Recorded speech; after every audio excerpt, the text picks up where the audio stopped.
और यही कारण है जब प्रेम जो इन दोनों ध्रुवों को संतुलित कर सकता था, विवाह से मिट गया। मानवता के भीतर हार्मोनी भी समाप्ति हो गई। अब ना पुरुष अपनी बेचैनी को सुंदरता में बदल पा रहा है, ना स्त्री अपने संतुलन को चेतन में। अब प्रेम मर जाता है। जब प्रेम मर जाता है तो सारा जीवन असंतुलित हो जाता है और फिर वही असंतुलन अगली पीढ़ियों की आत्माओं में उतरता है।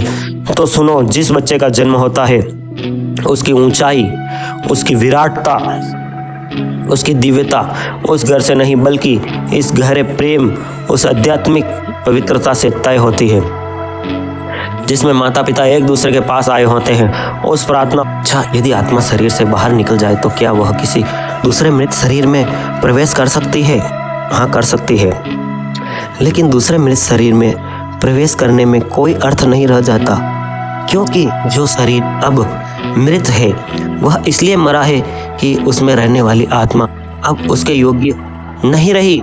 वह उपकरण अब अनुपयोगी हो गया था, जैसे कोई टूटा हुआ वाद्य जिसमें फिर से सुर नहीं निकल सकते।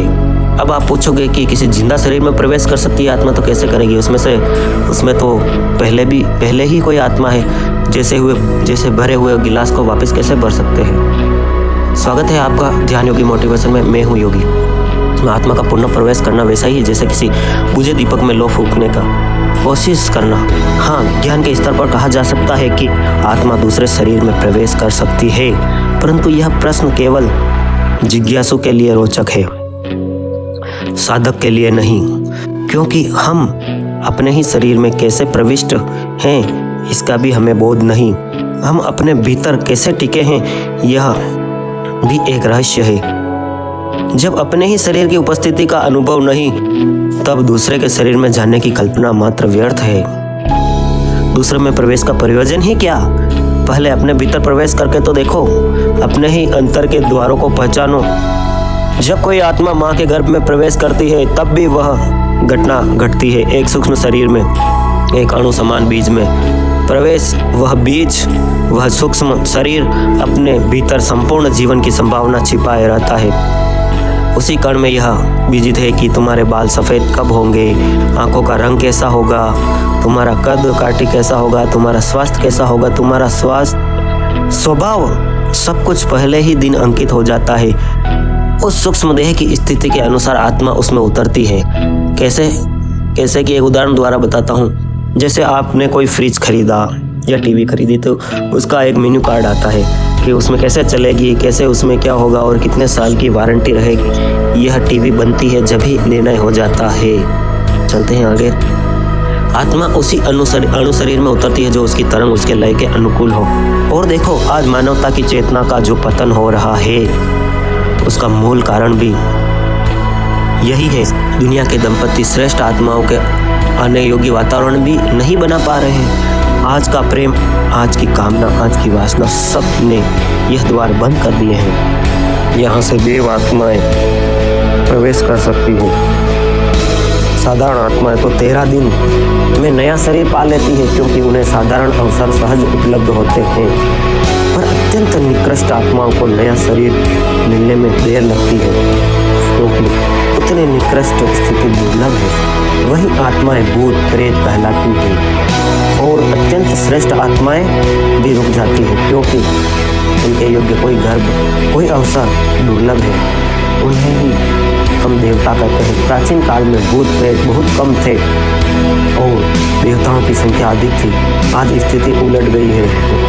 आज मानवता भूतों से भरी हुई है और देवता दुर्लभ है। अब भूतों को देखने की आवश्यकता नहीं रही, क्योंकि हर मनुष्य में उनका निवास है। आज के मनुष्य को ही देखो, उसमें वह सारी अशांति, वह सारा अंधकार उपस्थित है जो पहले भूत प्रेतों में कल्पना किया जाता था। और देवता दुर्लभ हो गए हैं, क्योंकि ऐसे मनुष्य लुप्त हो गए हैं जो देवत्व और मानव के बीच सेतु बना सके। वही सेतु टूट गया है। वही पुल जो आकाश और पृथ्वी को जोड़ता था अब नष्ट हो चुका है। इसलिए अब ना कोई देवता बोलता है, ना कोई देवता दिखता है। वेदों के जिन देवताओं से बात करते थे वे कोई कल्पना नहीं थे, वे सजीव अनुभव थे। वे देवता हंसते थे, बोलते थे, धरती पर चलते थे आज हम उन्हें नहीं देख पा रहे हैं क्योंकि हमारे भीतर वह ऊंचाई, वह पारदर्शिता नहीं रही जो उन्हें देखने योग्य थी। इसका मूल कारण मनुष्य की दाम्पत्य व्यवस्था है। दाम्पत्य व्यवस्था, उसका प्रेम, उसका जीवन सब विकृत, असुंदर और विक्षिप्त हो गया है। जब बीज ही अपवित्र हो तो वृक्ष दिव्य कैसे होगा? जब संबंध ही कामना से जन्मे हैं तो उनसे देवत्माएं कैसे जन्म लेंगी? इसलिए आज मनुष्यता में देवत्व घट रहा है और भूतत्व बढ़ रहा है। चारों तरफ देखते हो आप, न्यूज में, टेलीविजन में, चोरी, डकैती, रेप, कैसी कैसी घटनाएं हो रही है। तो देवता भी इस धरती पर क्यों आएंगे? भूतत्व योग्य है। यह हजारों वर्षों से प्रेम विवाह से अलग कर दिया, विवाह को प्रेम से अलग कर दिया। विवाह अब प्रेम का उत्सव नहीं रहा बल्कि एक सामाजिक अनुबंध बन गया है। जब विवाह प्रेम से रहित होता है तो वह केवल दो शरीरों का मिलन होता है, आत्माओं का नहीं। बिना प्रेम के संबंध में वह उष्मा, वह एकता, वह दिव्य हार्मोनी उत्पन्न नहीं हो सकते। किसी श्रेष्ठ आत्मा के जन्म के लिए आवश्यक होता है वह। दोस्तों, वीडियो बनाने में समय भी लगता है, परिश्रम लगता है, खर्चा भी होता है। आप प्लीज कमेंट कीजिए और एक लाइक कीजिए और वीडियो को ज़्यादा से ज़्यादा शेयर कीजिए। मैं मानव चेतना से परमात्मा तक हर रोज़ एक वीडियो बनाता रहूँगा, बस आपके सहयोग की ज़रूरत है। और चैनल की सफलता के लिए आप सबका धन्यवाद।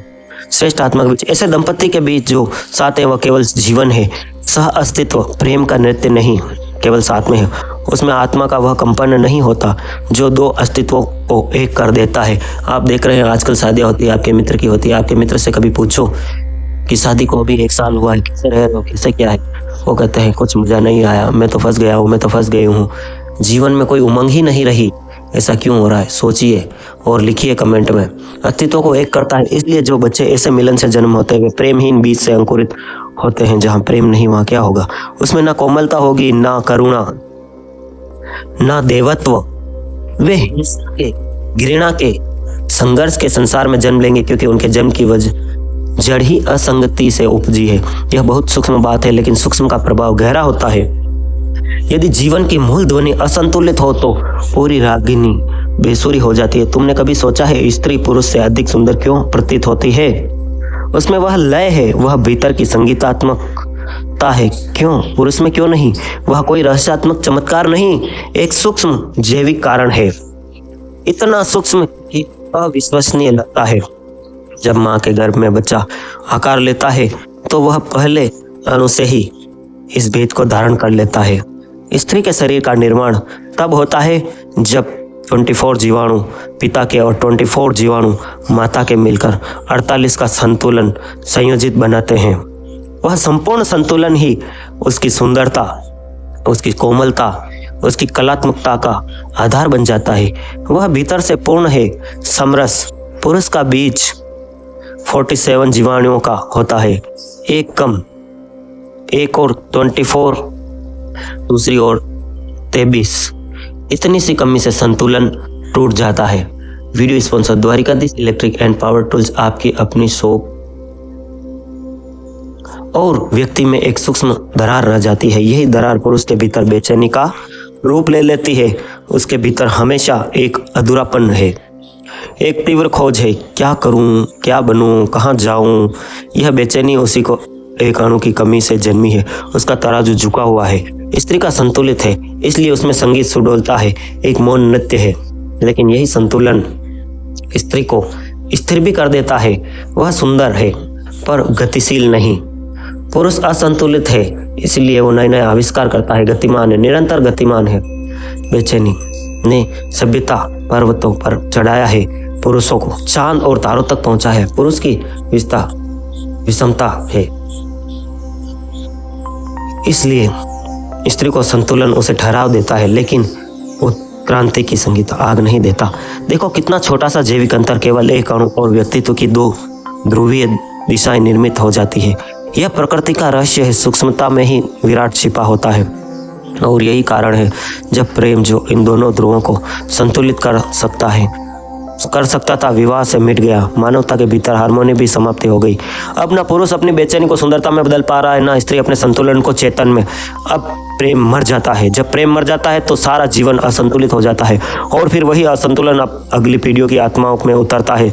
तो सुनो, जिस बच्चे का जन्म होता है उसकी ऊंचाई, उसकी विराटता, उसकी दिव्यता उस घर से नहीं बल्कि इस गहरे प्रेम, उस आध्यात्मिक पवित्रता से तय होती है जिसमें माता पिता एक दूसरे के पास आए होते हैं, उस प्रार्थना पूर्ण हृदय से, उस मंथन पूर्ण स्मरण से जो उन्होंने मिलन से पहले अपने अंदर किया होता है। जितना आह्लादित, जितना प्रार्थनामय, जितना प्रार्थना पूर्ण आह्वान होगा, उतना ही मां शक्ति आत्मा उस घर की तरफ खींचेगी। मन के रूप जितनी विराट चेतना उस घर का निवारण बनेगी, उतना